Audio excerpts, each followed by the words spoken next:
Ibu kota kembali ke pangkuan ibu kandung.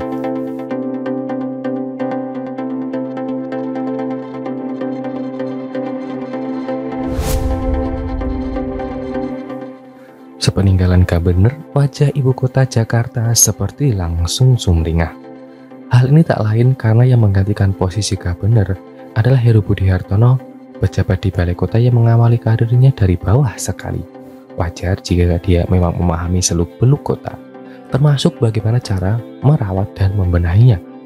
Namun yang lebih utama lagi, Heru adalah sosok yang mendapat tempat di masa Gubernur Ahok. Pastinya Heru dianggap sebagai orang yang mampu mengemban untuk tugas dan kepercayaan, hingga diberi jabatan sebagai wali kota Jakarta Utara. Belakangan Heru ditarik Presiden ke istana, menjadi salah satu staf yang posisinya urgent. Dipercaya Ahok dan diandalkan Jokowi, ini menjadi jaminan mutu seorang Heru yang kemudian diangkat ke Mendagri sebagai pejabat Gubernur DKI Jakarta. Dia menggantikan Anies yang sudah habis durasi 5 tahun.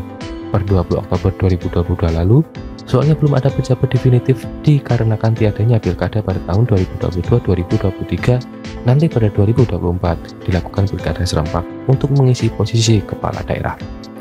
Yang unik, berakhirnya masa jabatan Gubernur disebut sukacita oleh sebagian besar warga. Bahkan para pejabat pun anggota legislatif pun sumringah saat jabatan itu berganti sosok. Heru Budi Hartono sangat disambut baik dan penuh spektakuler oleh banyak orang selama 5 tahun terakhir, bagaikan mendapat cak kosong. Tak kurang, bahkan Menteri PUPR Basuki Hadi Mulyono pun turut bersukaria atas pergantian pimpinan di kota metropolitan ini. Si rambut putih ini bahkan kerap terlihat tampil bersama-sama dengan pejabat gubernur itu dalam berbagai kesempatan. Sebagai teknokrat ulung, mantan PUPR Basuki pastinya ingin memberikan banyak saran dan masukan kepada pejabat gubernur. Maklum, di masa Gubernur, Menteri PUPR seolah tidak bisa berbuat apa-apa untuk melakukan sesuatu untuk kebaikan kota Jakarta yang dicintainya itu. Dan yang pertama disajikan kepada warga adalah berlanjutnya program normalisasi sungai yang sedianya sudah rampung apabila Ahok lanjut periode kedua.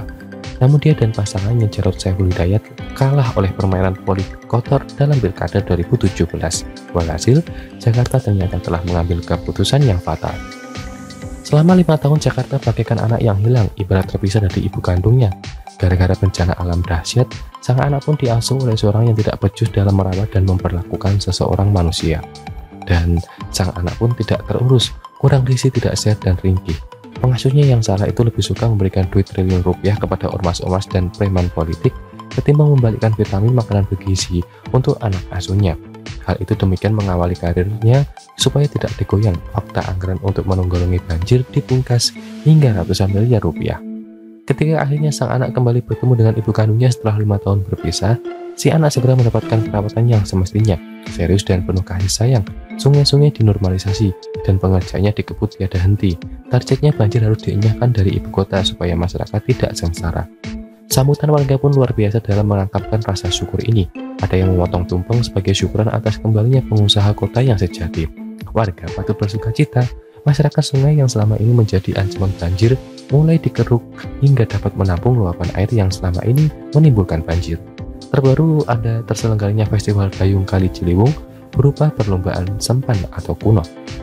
Dalam suatu kesempatan, Menteri PUPR dapat memamerkan kebolehannya bermain drum di sela-sela Festival Rakyat Jakarta, suatu peristiwa yang tak akan ada di masa Gubernur. Basuki tentu jadi girang, sebab hasil kerja Heru sudah terlihat jelas. Bahkan dalam waktu yang tergolong singkat, sudah berapa kali hujan lebat dan lama mengguyur ibu kota, tidak ada lagi ceritanya air parkir dalam waktu jam-jam. Itulah pertanda bahwa birokrasi bekerja dengan serius dan bertanggung jawab. Apalagi tidak ada lagi gap atau kendala dalam hal kerjasama dengan pemerintah pusat. Maka terjawab sudah janji Jokowi sewaktu kampanye Pilpres dulu bahwa Jakarta akan bebas banjir jika dia menjadi presiden. Tapi itu bisa terjadi jika akses dengan pemerintahan kota baik dan harmonis.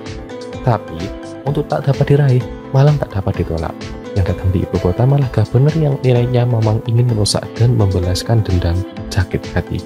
Karakter khas gurun, bukan khas Nusantara. Faktanya kemudian kinerja sama dengan pusat tidak berlangsung sinergis dan selama 5 tahun ibu kota pun merana. Rencana besar membuat ibu kota jadi kota dunia bermartabat harus tertunda. Tapi akhirnya penantian panjang itu pun tiba dengan berakhirnya mimpi buruk itu. Heru Budi Hartono datang dengan niat dan tujuan yang jelas, membangun dan memasukkan ibu kota Pemerintahan pusat undang masyarakat DKI Jakarta tumpengan sebagai tanda syukur sebab kotanya telah kembali ke pangkuan ibu kandung.